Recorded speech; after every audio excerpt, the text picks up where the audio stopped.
Hi everybody, by the time you get this video we're going to be probably during the lockdown, but I thought it was important that I give you a visual interpretation of what's going on, a perspective, and so peace of mind that behind the scenes here at Alexander Babich Associates we've been planning for this meltdown since 2015 in fact. So it's nothing that we didn't sort of plan for. Remember, most of our clients that we meet are in their 50s, 60s, 70s and 80s. They can't afford to have a protracted market decline or in fact a sell-off. So what we've done is since 2015, 2016, about 60 to 70% of our asset allocation, in fact more, it's actually closer to 75, for our average conservative client has been sitting in cash and bonds. And we'll explain the reasons why, and this was unpacked in our seminar that we did. We went around the country in early January, maybe we had a premonition, or February, we went to the Johannesburg Country Club, we went in the Oyster Box and we did a presentation. And we went and unpacked how our portfolios look and what we are doing behind the scenes.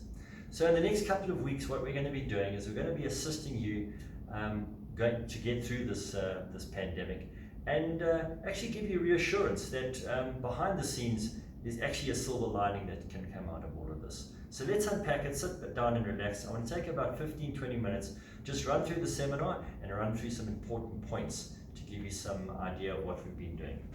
So the first thing I want to show you is the cycle of market emotions. The markets affect how you feel, and likewise human emotions affect the stock market. That's what's happening between panic, fear and all these emotions. Having an understanding of the role of emotions play in the market cycle can help you avoid making decisions based on feelings that may result in an impulse to buy and sell at the wrong times. Now we've shown this graph at several points in our presentations in the years gone by, and I thought it's important just to get the revised version. Where are we right now? Anxious, denial, fear, desperation, panic or capitulation or despondency? Don't feel that. The reason we're telling you not to feel that right now, we think that there is opportunities to be made out of this pandemic. I'm going to show you what we're going to be doing. It's like some of the best buying opportunities that we've been waiting for patiently, as I said, since 2015, 2016. We've been waiting for a market pullback or correction, which is why we've been sitting in lots of cash to take advantage of this. I'm going to show you how we think it's going to unfold. That'll bring us back to hope, relief and optimism. I think this next 21 days is going to test everyone's patience, and I believe there's not even now to sell alcohol now, so everyone's going to get very fit hopefully over the next couple of weeks. Anyway, what's the main points to bear in mind? First thing is to preserve your capital. That's the first thing we look at when we take on a client. Secondly, we want to beat inflation. Thirdly, we want to find chances we're taking with the right fund managers. We want to keep costs and volatility reasonable, which definitely we've achieved out of this pandemic. And then of course review periodically, which is why we're doing this video presentation. Warren Buffett said classically, rule number one, never lose money. And then rule number two, never forget rule number one. And we apply that philosophy. We realize that clients are giving us some money. Our job is to protect our family of investors' hard-earned assets, to protect and look after it. And how we do that, one of the first things we do with a lot of our clients, and this was explained in our seminar we did recently, we look at things like the Johannesburg Stock Exchange. And you'll see these apples represent the Johannesburg Stock Exchange, a 12% return over 1 year, and over 3 years a 7.42%, and so forth and so forth. But I want to concentrate on the last couple of years, the last 7 years. And if we look at the last 7 years, we'll see that actually returns have been quite muted. In fact, we use the biblical expression, 7 years of feast and 7 years of famine. And you can see that the returns are quite muted, 7% there, about 6% over 5 years, and just under, well, just about 8.77% over 7 years. But that's in the past. What's going to unfold, do we think, going forward? Well, we can certainly have a look at how things can change in just 1 month. When we did our presentation, we showed the all-share index giving a return of 3.7% and with dividends 7.3%. So with dividends of about 3.6%, the all-share index up until January was looking okay. And we said, a month can change things. December, things were looking even better. Then January came. The coronavirus had just started and it sold off a little bit. But you can see things weren't looking too bad here. In fact, overseas, the global markets like the Dow Jones and the S&P 500 at 17%, at 23%, even the FTSE after Brexit, 11.7%. So things are looking quite reasonable there. And even the dollar, the euro, and the pound against the rand, nothing much in terms of depreciation. It wasn't too hectic there. But look what happens if we now flick to the 24th of March. Massive panic selling. Look what happened here. Suddenly the Johannesburg Stock Exchange, the All-Share Index, even with dividends, down almost 30% over there. Massive sell-offs in the financial index, about 50%, and of course property down 55%. Now I've been consulting for 27 years, and I would say this is without a shadow of a doubt the most volatility I've ever seen. Is it cause for panic? No, but it's just interesting to see how massive the selling has been. Foreigners basically have been selling off the Johannesburg Stock Exchange, they've been selling off the bond market, and that has created a problem with currencies as well. You can see against the dollar, the euro, and the pound, down 23, 16, and about 7% respectively. So what's happened is panic selling. People overseas say, listen, I need money, what do I need to do? I'll pull money out of South Africa. The most liquid emerging market, one of the most liquid emerging markets is our Johannesburg Stock Exchange and bond market. So what foreigners have done is they've pulled the money out and they've taken it overseas. So they put pressure on the rand, it put pressure on the bonds, and of course it put pressure on the stock market. Panic selling. I'm happy to say though, however, our Reserve Bank is going to come in now and do its own form of quantitative easing. And of course, massive quantitative easing to create liquidity with the US Fed and the European Central Bank, etc. So they're going to pump a lot of liquidity in. So I think that's going to be a pretty short-term thing. Short-term, by that I mean between 12 and 18 months. Anyway, so performance without dividends in the Johannesburg Stock Exchange, the green apples represent capital and the red apples represent dividend yields, and you can see dividend yields of about 3.6 there, and a bit there, and a bit there, and a bit there. So you can see that capital growth is important, but equally important is the dividend yields, because investors or retirees represented by these red apples live off the dividends. You draw off the dividends. Off you go, you draw your dividends, you draw your dividends, and you draw your dividends. Now, if you're not drawing more, you don't lose capital. In other words, if you just live off your dividends, your capital remains intact. But if you need more, what happens is that's when you have capital losses. And that's what we're preventing with our clients.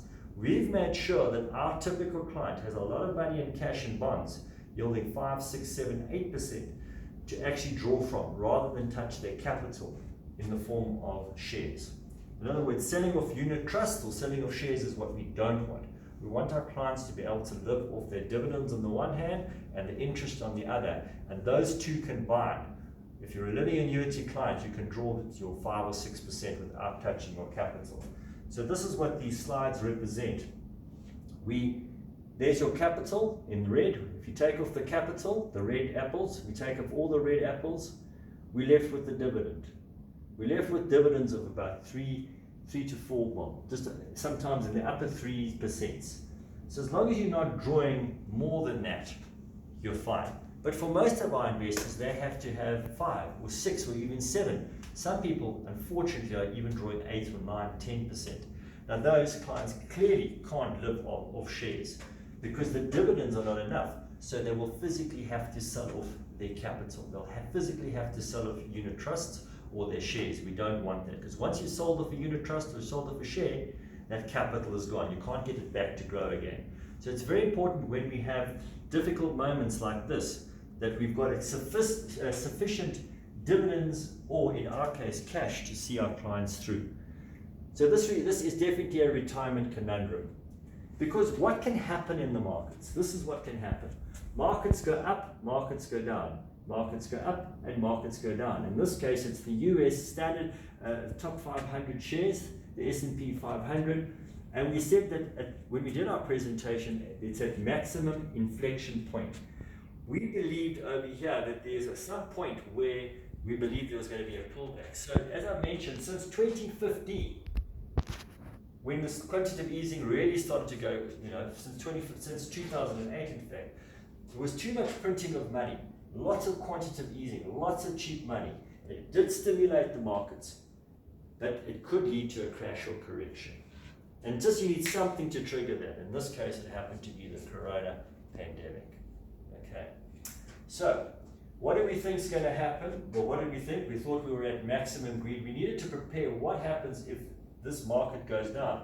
You can't live off dividends overseas. The dividend yield overseas is only 1.7% in the S&P 500. So you're relying on growth. And you can see this has been an unprecedented bull market. It had to end at some point. So it did. It did end, and it's ended in a spectacular fashion. You can see the market's down, the S&P 500, which is the Googles, the Alphabets, all the big companies, the Procter & Gamble's, the Exxon Mobil's, Amazon, all those big companies, the Apple's. You can see all of them have taken a big hit, about a 30% decline since the coronavirus pandemic has taken hold of the market. So you can see there's been a massive sell-off there. And we don't know how long this is going to last. One thing's for sure, with Americans, the way that they shop, they're going to be, if they do go into lockdown for 21 days, like us, they're going to have to stop shopping. And if the Americans stop shopping, that's not good for the global market. Basically, the global market, with America of 25% of GDP, need the Americans to be a healthy shopping nation. It's as simple as that. And jobs are created there as well.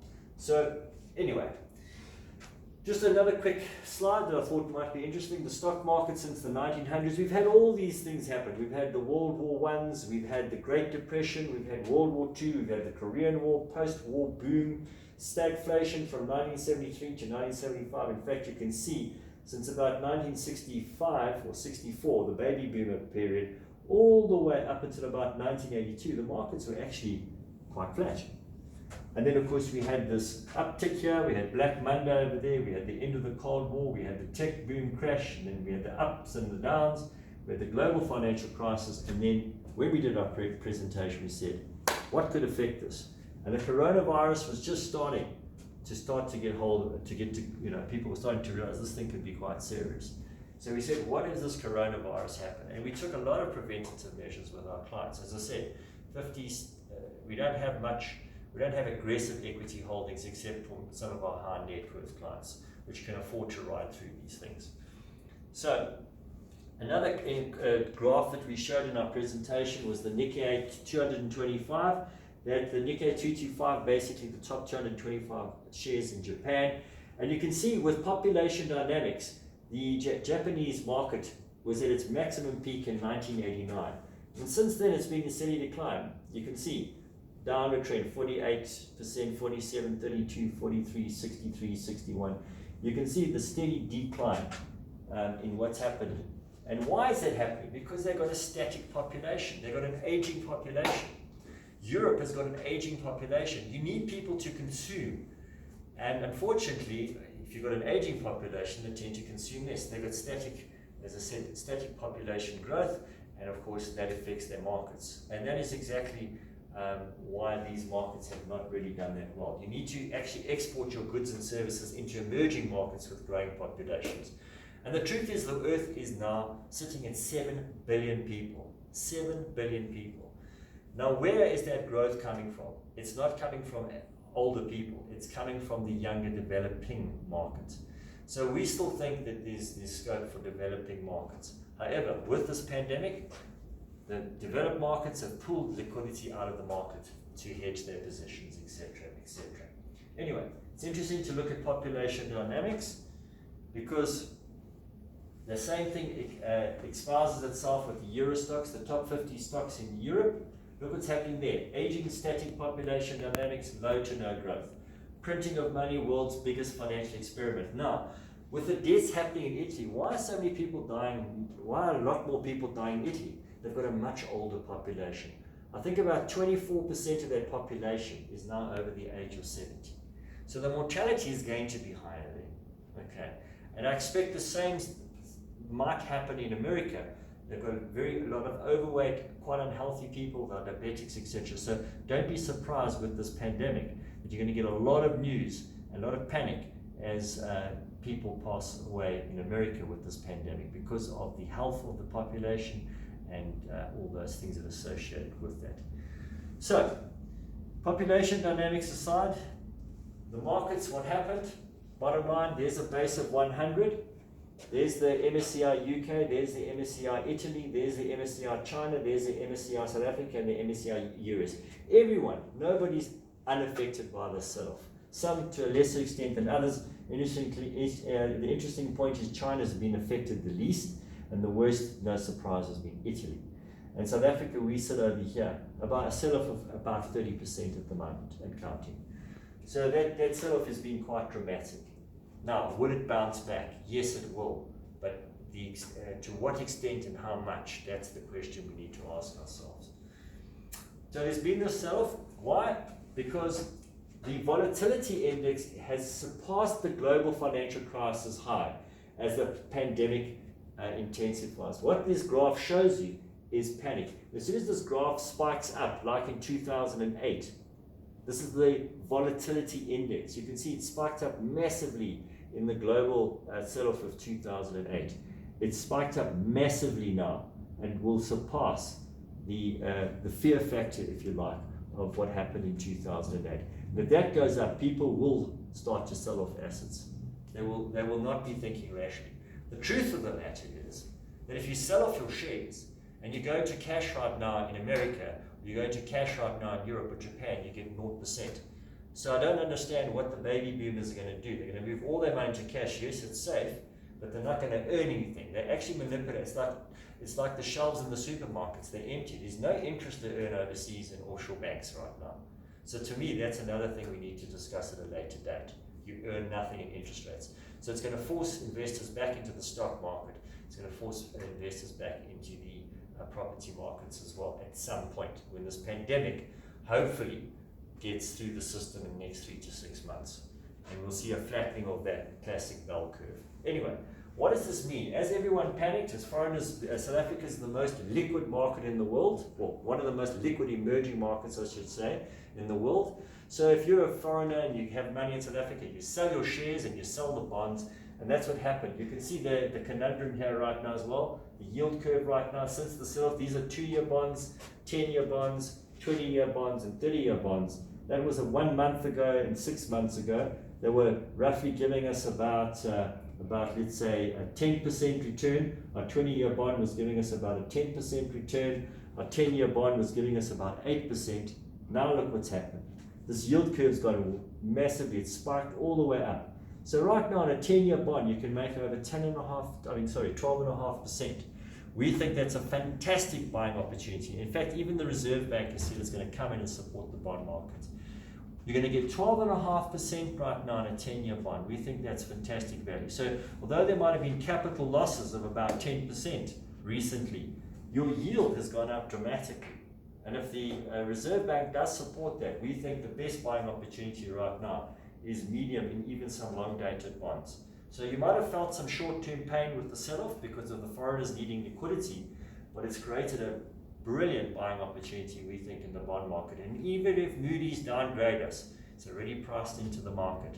Where are you going to hide? Offshore and cash? Nothing. Markets are too volatile. We think the bond market is still the place to be, and certainly the short-dated bonds or even the medium and long-dated bonds all have their place. Now this is a busy graph. I'm not going to bore you with this graph, but it just shows you all the different indexes. We're going to send you this in a slideshow, but it shows you all what's happened in the all bond index. You can see even the short dated bonds have been sold off. So everything's been sold off. The only thing that looks okay is fixed interest. Fixed interest, money in the bank's the only thing that looks sort of okay. And even then, the Reserve Bank has cut interest rates by 1%. So you're only going to make about 5% in the bank. You're going to earn interest on that money, and then that interest is going to be taxable for most people. So although cash is important through this critical time, because cash gives you a good interest rate, we think that the most attractive parts in the bond market, and you can see, by the way, the massive selling off of real estate in South Africa. Maybe at some point when you're brave enough, we can go back into property, but not now. Bonds are definitely much better value than property. Now, I've repeated this graph ad nauseum. Anybody that's a client of mine knows me. This is my favorite graph. I call it spreading your nest eggs for new clients. And it just shows you that asset allocation is the most important thing you can do to a client when you invest their money. So how much is in bonds? How much is in cash? How much is in equity? And how much is in property? And this model showed, this was done by some Nobel laureates, Nobel economists, Nobel, I should say Nobel winning economists. And what they'd found out that over the long term, what drove performance was not the fund manager. It was mostly driven, about 91% was driven by asset allocation. So how you invest your money in cash and how you invest your money in bonds and property and equity, locally and offshore, made the biggest difference to a client's portfolio. About 5% could be attributed to the security selection. In other words, the fund manager. About 2% could be attributed to, of course, things like market timing, and another 2% other factors, possibly costs, etc. So the biggest chunk of your performance is determined by your asset allocation. So we pay critical attention in our clients' portfolios with asset allocation. We look at their age. What happens if there's a market sell-off? How do people survive 1, 2, 3, 4 years of negative market returns, or even 7 years? Bear in mind, as I said, quite a lot of our clients are retirees. So when we develop a portfolio, a typical client for a moderate investor would have quite a lot of cash and bonds. And I said the only free lunch when investing is asset diversification. The classic, not putting all your nest eggs in one basket. So about 40%, 40 to 45, even 50% of a typical moderate client was in short, medium and long dated bonds. Only 18% was in equities, 1% other. We had 20% in international equities. So equities was 20, 38, about 40% in equities locally and offshore, a bit in Africa, a bit in property, virtually nothing, and a bit of cash. And we were targeting net yields of 6% at the upper end, what we call your internal rate of return, and to ensure our clients had no capital drawdown. So that would be a typical moderate client. Obviously, some of our higher net worth clients have much more aggressive portfolios, but a moderate investor would typically look like that. Now, normally, other fund managers would have a much more aggressive. They would have about 60 to 75% in equities. You saw by that graph, we only had about 40% in equities. We had about half the average moderate fund out there.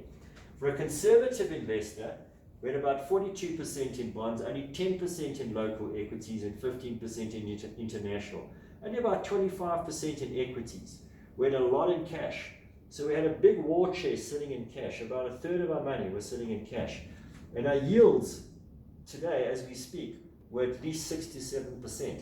That's internal rate of return. Very good. So even though there might be some capital sales on the equity side, which will cause your unit price or your living annuity or your preservation fund, your discretionary monies to go down for now, because of the sell-off, your yields are still very attractive. There's no need to panic and sell off your shares or your unit trust. Why? Because you've got great yields right now. In fact, that's now jumped on the long end, as I said, to about 12.5% return. Spare a thought for 2 examples. So a lot of our clients, the majority, a huge proportion of our clients are in a fund let's call Prime Flexible Income Fund. There you've got Coronation, you've got Nedbank, you've got some of the key fund managers there. So it's a blend of some of the top fixed interest fund managers. And you can see in this portfolio, 48% in short dated bonds. So about 50% in short dated bonds, 1 to 3 years, 29% in medium dated bonds, and long dated bonds not too much. Now there was a sell-off there. But compare this to Allan Gray, balanced fund, the biggest fund in its category, 63% in equities, 10.3% hedged, and a little bit in property, a little bit in commodity links, and only 14% in bonds. Can you see the massive difference between Allan Gray and that? We don't have much Allan Gray. It's almost insignificant in our portfolio. I think we've got 5-6 million there. It's a lot. Some clients haven't sold that because of capital gains tax. But this is not a fund that we use and haven't used for almost 5 years. But look what happened there. For the last couple of years, the Allan Gray fund minus negative returns. 3 years, 3.2% and 5%. You can't live on that. If you were just getting a 5% return of interest and capital growth, you're going to have to sell off those units. Whereas a flexible income fund giving you 6, 7, 8%, look at those returns, 8.7%, 8.5, 8%, 8. The place to be, ladies and gentlemen, was fixed interest. That's the name of the game right now. The game has changed. It's not business as normal. It hasn't been since the 2008 crisis. I repeat that. It hasn't been. The new normal has changed. the way the markets are working, we've had massive decreases in bond yields overseas and interest rates. It's pushed people into the equity markets. The equity markets have now taken a massive smack. That's exposed the fragility of the whole system, the whole way things work. The only way we see clients getting through this is to stick, for now, in high interest monies. And you had to react years ago, not now. Now's not the time to sell off your shares either, because obviously you're going to lock in those losses. But it's interesting to see how fixed interest fund has been the place to be as opposed to a typical balanced fund. So it doesn't matter how good you are. This market doesn't matter. It's like the virus. It doesn't care who you are. It's ruthless. So let's summarize. This is what we said. We joked and I said, I'm going to be like Nostradamus because he made all these fancy predictions. And I said, look, this is what our outlook is. We said lower equity returns 6 to 8%, and I said maybe optimistic. At that stage, I said, that's in a good case scenario with no disruptions, and that coronavirus has now changed that viewpoint. Continued deflation, definitely happening. The petrol prices come down dramatically, so deflation. Rand hedge offshore diversification, trend your friend, 5-year viewpoint. So we do still believe it's the offshore is the place to be. The local economy has still got structural problems, etc., that we have to deal with. Developed world low bond and interest yields, 0.5% to 2%, that's not attractive. It's pointless going into those. You're not going to make any money. Emerging markets under strain but offer better growth potential. As I explained, population dynamics, where are people consuming? If you've got an aging population and etc., are they consuming more? No, you have to go to emerging markets. Patience, diversification, and stock picking are going to be critical. The right asset allocation is the key. It's the crux of this whole thing. If you can get that right, which we have by and large, you're going to get through this quite well. Weakening rand for obvious reasons, we said. Local fixed interest funds are attractive. We still think they are. Even if we get downgraded with Moody's, we still think the fixed interest space is the place to be. And local stock markets are looking cheap historically, but for very good reasons. I don't think anybody's going to be rushing in and buying construction stocks right now. The last thing I want to say is I want to add to our presentation we did in in January, February. The COVID-19 pandemic, we believe, and this is from my studies with top specialists and doctors I've consulted to. I have many leading doctors and specialists in my client base. And as I said, I did study natural sciences. I think this thing will become under control in 3 to 6 months. And you can already see that happening in China. Medium and long-term bonds, very attractive, 12 to 13% returns. It's the last time I saw such value in the bond market was when I started my practice 21 years ago. In 98 when the market crashed, I started my business in 1999. We locked in at bond yields then. In those days we could get 13% to 12%. We're back to those days. We think this is great value. And that's exactly what we've been doing behind the scenes. We've been making sure the fund managers that we deal with have a very high allocation, are taking strategic decisions there. Offshore equities, I think, will recover. How quickly? Your guess is as good as mine. And then local markets remain the same. We don't think anything's going to happen. So let's sit back and relax. Let's see what happens to the markets in the next 6 to 12 months. I wish you well for the 21-day lockdown. We've stockpiled everything that you can imagine. Don't panic. And as I said, hopefully with Cyril Ramaphosa making this brave announcement, we think the bell curve will flatten. I think there will be some degree of control of this virus, but let's see how this works. It all depends on how everybody locks down properly. So no need to panic. We are doing things behind the scenes, and I will be in touch with everybody telephonically over the next few weeks. While I'm at home, expect a phone call and stay safe. Bye.